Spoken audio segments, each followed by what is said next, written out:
চলেন আপনার কাছে আমি বলছিলাম, তাহলে অর্থ যদি থাকে কোরবানি দাও, অর্থ যদি না থাকে কোরবানি দিও না, এটাই হলো শরিয়াতের মাসলা। এবার আপনি বলবেন হুজুর এটাই যদি শরিয়াতের মাসলা হয়, আমার কাছে টাকা নেই, এখন আমি টাকা যদি কারোর কাছ থেকে 20,000 টাকা ধার করে নিই, কোরবানি যদি দেই, আগামী সপ্তাহখানেক পরে আমি তার কোরবানি দেবো, এ কোরবানি দেওয়া জায়েজ হবে কিনা? শরিয়াতের মাসলা হলো, তাহলে একটা হলো কলেমা, নামাজ, রোজা, হজ, যাকাত। আপনি যখন হজ পাকে চলে যাবেন, শরিয়াতের ফতোয়া হলো হজ পাকে যেতে গেলে যদি 4.5 লক্ষ টাকার ব্যবধান হয়, আমি আরো কম করে বলছি যদি 4 লক্ষ টাকার ব্যবধান হয়, আপনি যদি হজ পাকে যাওয়ার পয়সা থাকে, আসার পয়সা যদি না হয়, আপনার উপরে হজ তো ফরজ নয়। তাহলে যাবার পয়সা আছে, আসার পয়সা যদি না থাকে, শরিয়াত বলছে আপনার উপরে তো হজ ফরজ। তাহলে ওটাই ওখান থেকে কেয়াস করে আমি আপনাকে বোঝাতে চেয়েছি। লক্ষ্য করে দেখা যায়, ও বাপজিরা আপনি হজ পাকে চলে যাবেন, আর ওখানে আপনি বেশি দিনের ভিসা করে আপনি খাজুর বিক্রি করবেন, রাস্তায় গাড়ি পরিষ্কার করবেন, কর্মচারীর মতো আপনি পানি তুলবেন।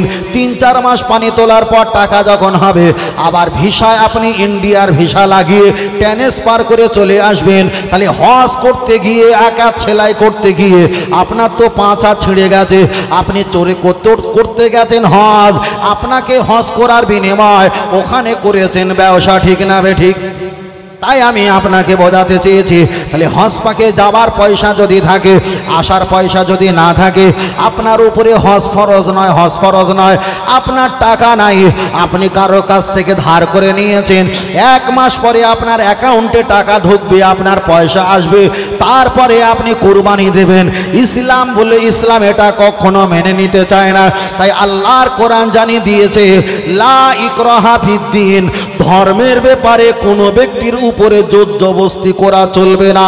টাকা নেই হজ করো না, টাকা নেই যাকাত দিও না, টাকা নেই ফিতরা দিও না, টাকা নেই কুরবানি করো না। টাকা যদি না থাকে, আল্লাহর ইবাদত ফরজ ইবাদত আপনাকে করতে হবে। যদি মুসাফির হয়ে যাও, 4 রাকাতের জায়গায় 2 রাকাত করতে হবে।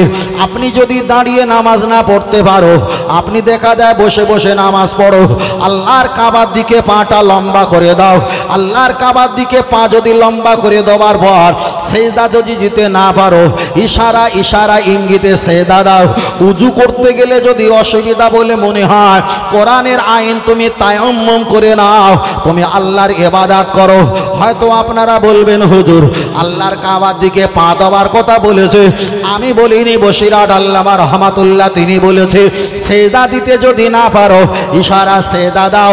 পা গুটিয়ে যদি বসতে না পারো, আল্লাহর কাবার দিকে পাটা লম্বা করে দাও। এবার বলবেন হুজুর বিষয়টা পরিষ্কার হলো না, তাহলে পরিষ্কার করার জন্য আর একটু আগিয়ে চলা যাওয়াক। আপনাদের কেবলা হলো কোন দিক? এই দিক। এবার বলেন পাটা এমন করে বেঁকে রাখেন না সোজা রাখেন? সোজা রাখেন। তাহলে 3 সেকেন্ডের কথার সঙ্গে মিল আছে, আল্লাহর কাবার দিকে পা লম্বা করে নামাজ পড়া যাবে। কতটা পরিষ্কার হলো বাবু? পরিষ্কার হয়নি? ফের বলছি, কাবার দিকে পাটা বেঁকিয়ে রাখলে নামাজ চলবে না। পাটা কোন দিকে রাখতে? কেবলামুখী, ছিনা কেবলামুখী, চেহারা কেবলামুখী, ইলা শাহমাতি উদুনাইহি, 2টো হাত কেবলামুখী, সেজদাটা কেবলামুখী। পা কি বেঁকে রাখা হয় না সোজা? তাহলে আগের কথা খেয়াল আছে, অসুবিধা হলে আল্লাহর কাবার দিকে পাটা লম্বা করে।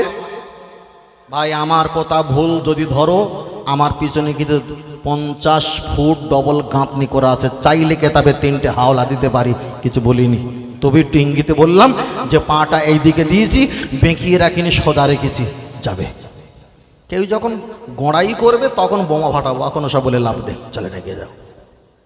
আল্লাহ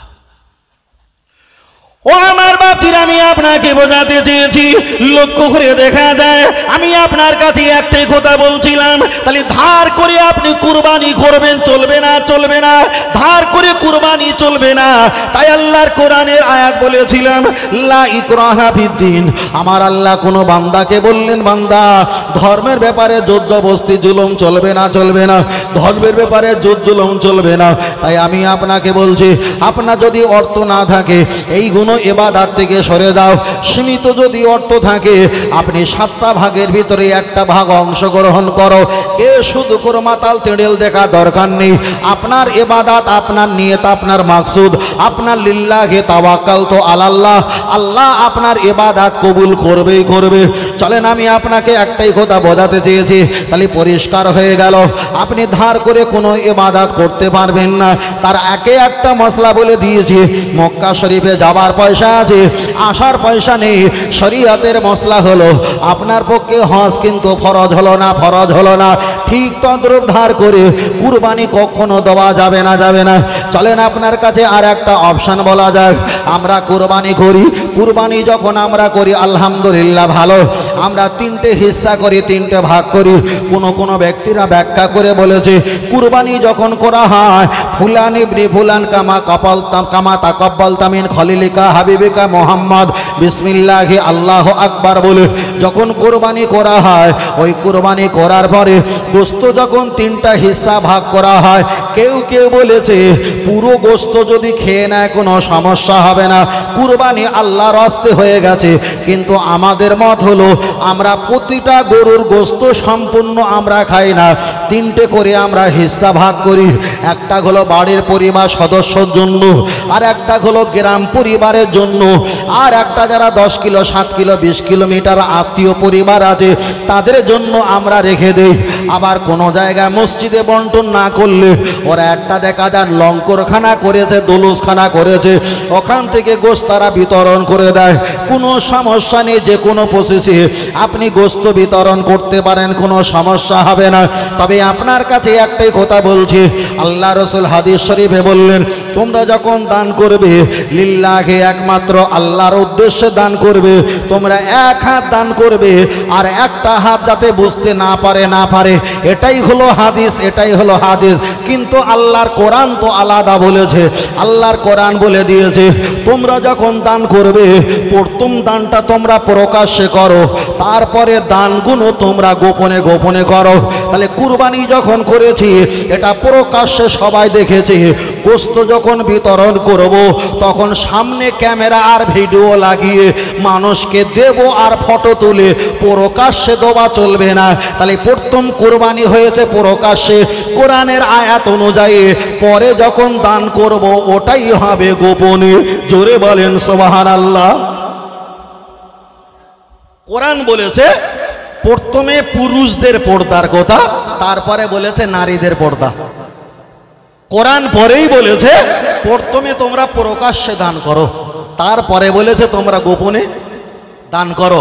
কুরবানি যখন করা হয় এটা সকল মহল্লার লোক জানে না, জানে না যে অমুকজন কুরবানি দিচ্ছে, কোরআনের হক আদায় হয়েছে যে প্রকাশ্যে এই ব্যক্তিটা আল্লাহর রাস্তা দান করছে, হক আদায় হয়ে গেছে। পরে যখন গরু জবাই করা হয়ে যাবে, এবার গোশতগুলো গোপনে গোপনে পৌঁছে দাও, গোপনে গোপনে পৌঁছে দাও, গোপনে গোপনে পৌঁছে দাও।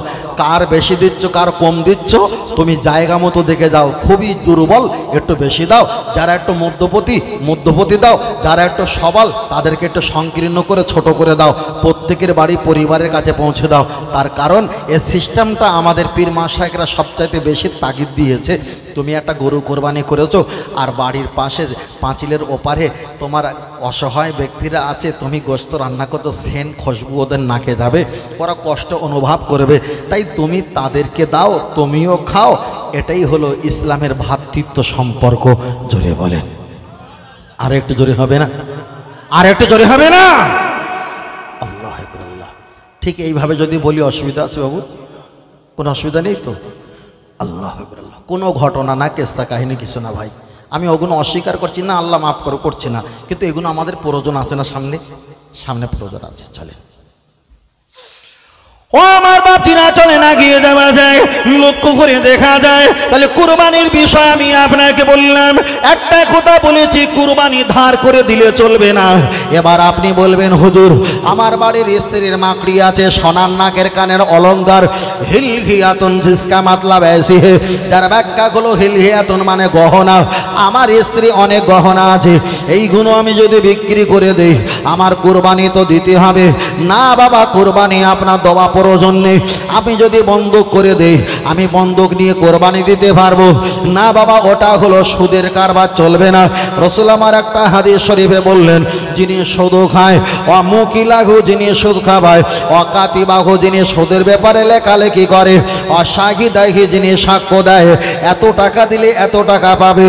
আল্লাহ নবী পরে বললেন, আইসা রোহা আইয়ান কি হার রজুলু উম্মাহু আকামা কলা আলাইহিস সালাম, প্রত্যেকে যেন মায়ের সঙ্গে ব্যভিচারীর সঙ্গে ওরা লিপ্ত হয়ে গেল।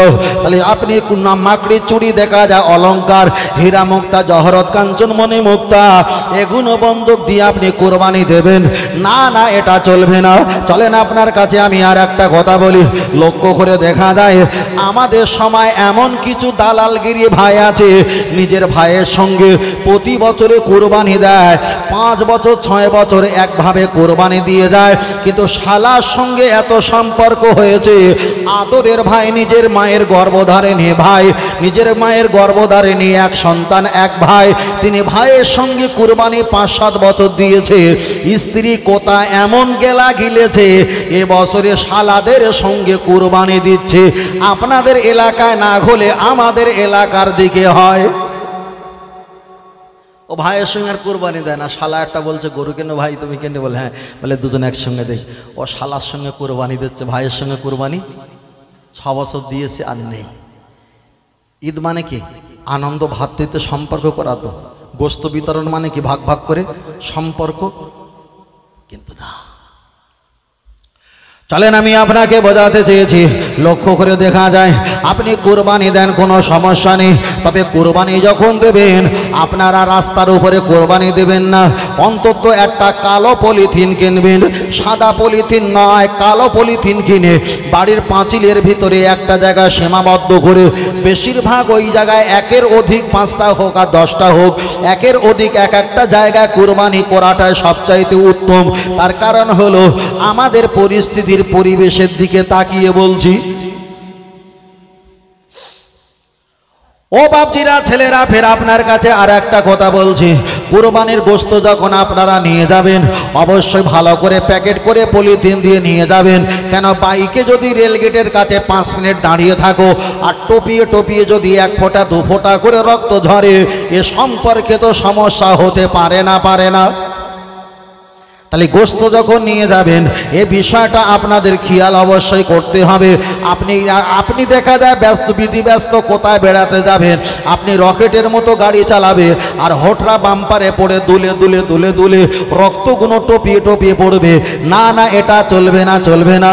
অপর ব্যক্তিরা কষ্ট পাবে, অপর ব্যক্তিরা হিংসা বৃদ্ধি বেড়ে যাবে।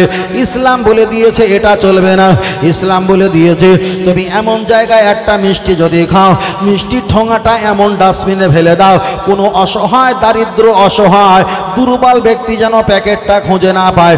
যদি প্যাকেটটা পায় তার ভিতরে সংকোচ অনুভব হবে, তার ভিতরে খাওয়া দাবার আশঙ্কা একটা জাগবে, তুমি এমন জায়গা ফেলে দাও।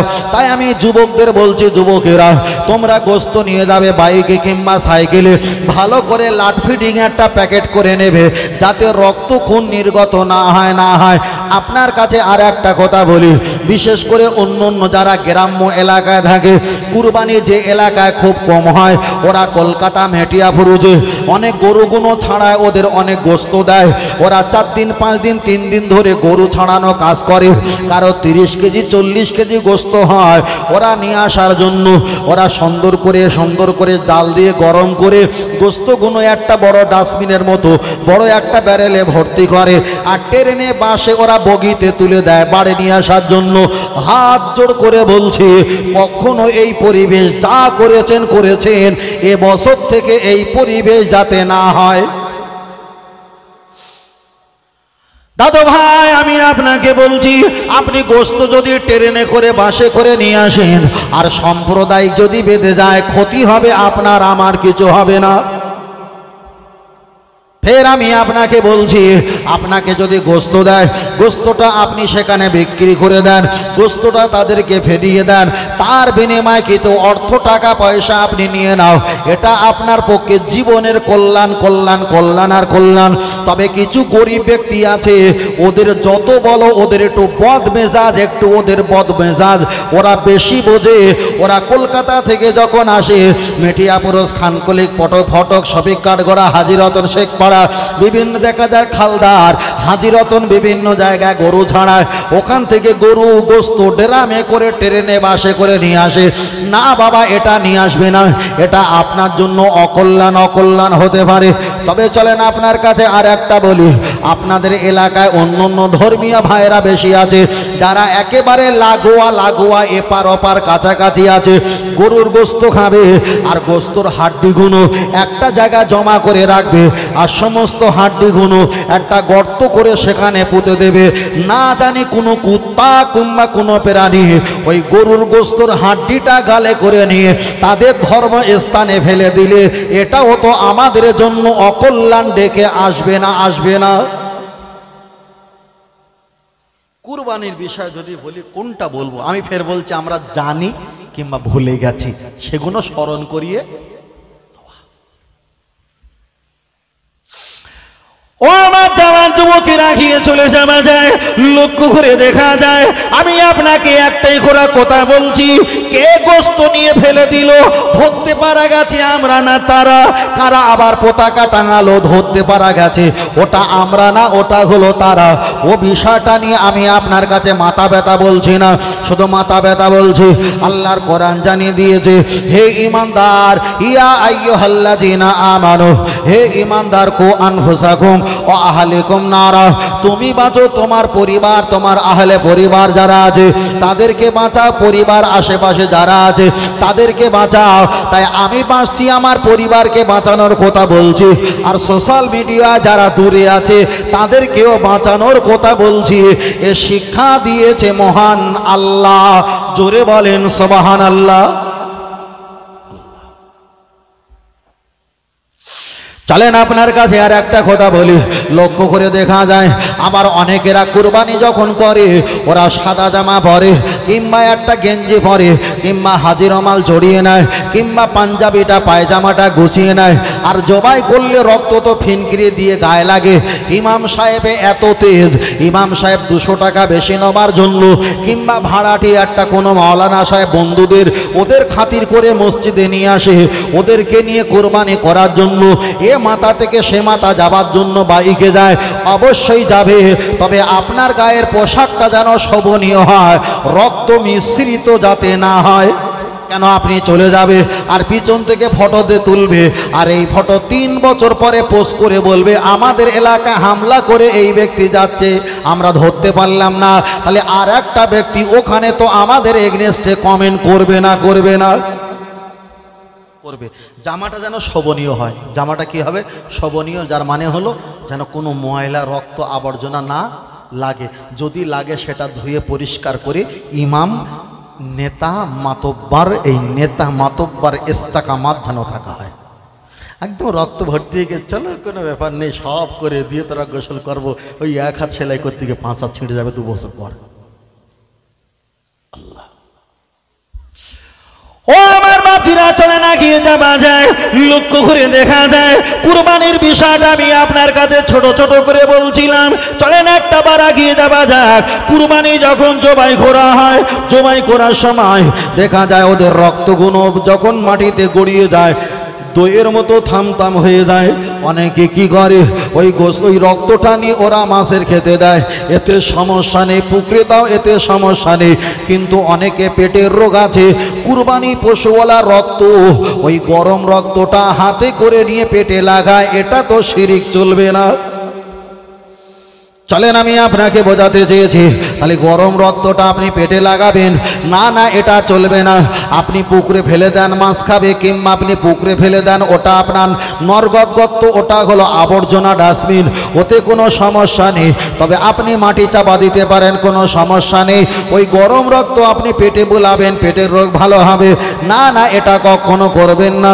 চলেন আপনার কাছে আর একটা অপশান বলি, আমরা কুরবানি দিই, আর কুরবানি যখন জবাই করা হয়ে যায়, জবাই করার সময় ওর মাথাটা কি করি আমরা ছাড়িয়ে যখন যা গোস্তগুলো ঘেনগুলো বার করে নিই, ওই মাথাটা শুকনো যখন হয়ে যায় 1 মাস 2 মাস পরে আবার বাড়িতে মায়েরা যখন কুমড়ো শাক কিংবা লাউ শাক কিংবা কদু শাক কিংবা কিছু পটল কিছু অন্য সবজি যখন দেয়, ওই মাথা যেটা শুকনো সাদা হয়ে গেছে ওর ভিতরে একটা কমচি আর লাঠি দিয়ে ওই ক্ষেতের মাঝখানে বসিয়ে দেয়।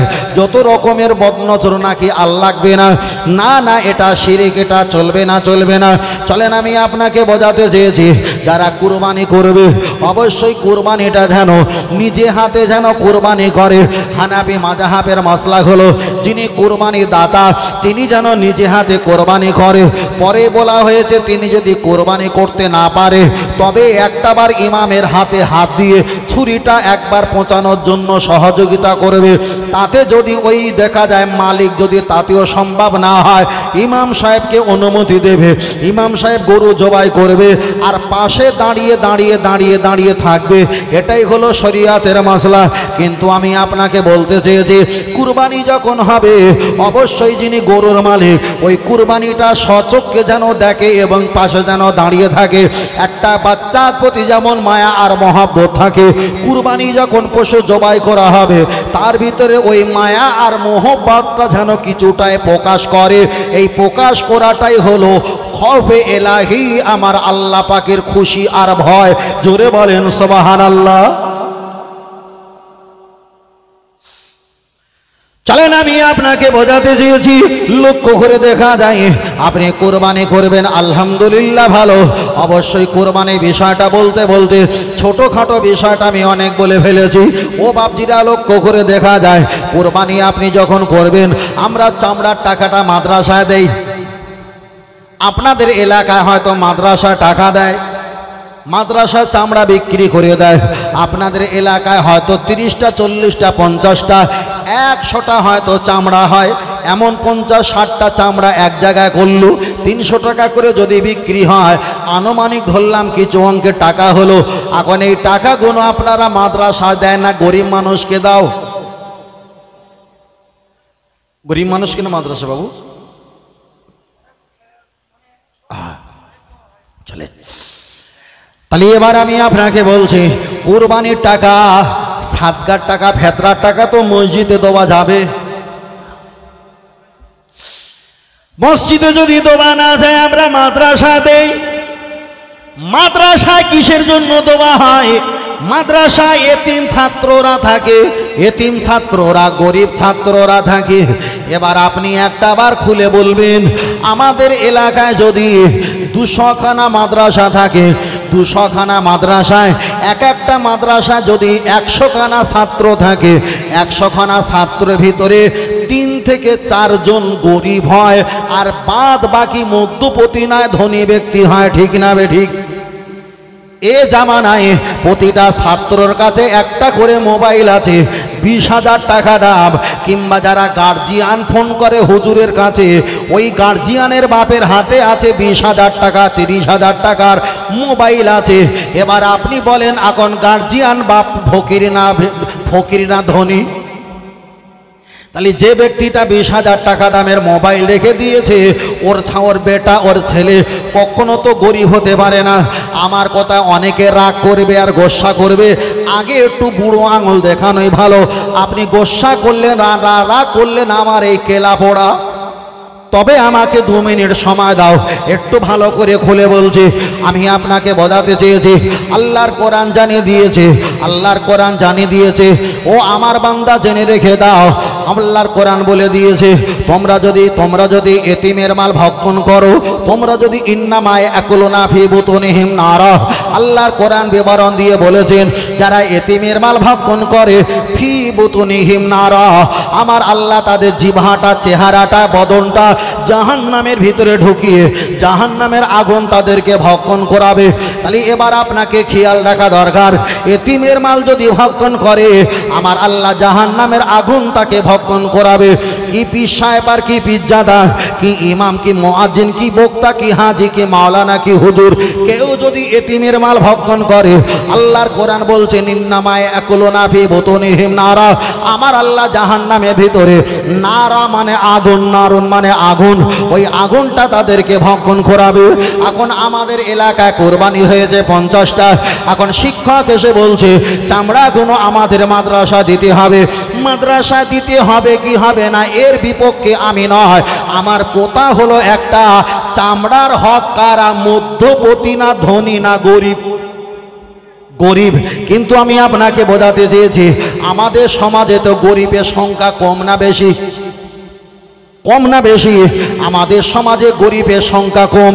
এবার আপনি বলেন আমাদের মাদ্রাসা দেখা যায় চামড়ার টাকা এসেছে 10,000 টাকা, এটা গরিবের টাকা।